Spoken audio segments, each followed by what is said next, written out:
Have you ever seen the strongest person you know finally break, and it changed everything you believed about them? This time my husband broke down. I always believed my husband was the strongest man I knew.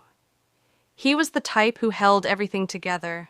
The house, the finances, the emotions, the storms life threw at us. He never complained. He never showed weakness. He always said, "I'm fine," even when I knew he wasn't. For years, I thought that was just who he was, until the day everything changed. It was a Wednesday evening, quiet and ordinary. I had just finished cooking, and I called him to come eat.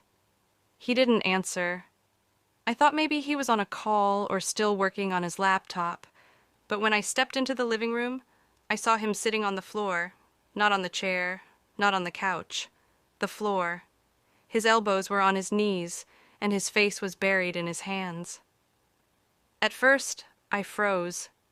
I had never seen him like that in all our years together. I slowly walked closer. "Baby, what's wrong?" He didn't look up. His shoulders started shaking, just slightly at first, and then more.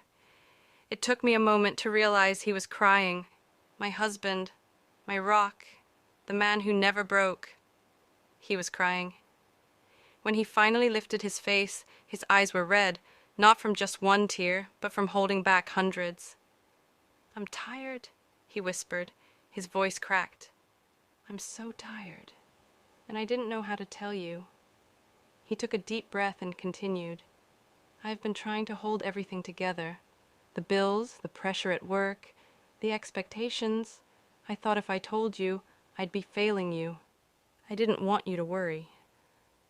My heart shattered right there.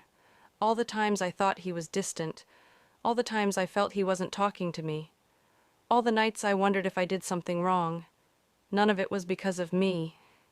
He was drowning silently, trying to protect me. I kneeled in front of him and grabbed his hands. "You don't have to be strong all the time, not with me," I said. And then he let everything out. Years of fear, stress, exhaustion, pressure. Words poured out of him like he'd been holding them behind a locked door. I held him the whole time. No advice, no judgment, just presence. And in that moment, I realized something. Strength isn't always loud. Sometimes strength looks like surviving quietly. Sometimes strength looks like reaching a breaking point and still refusing to let go.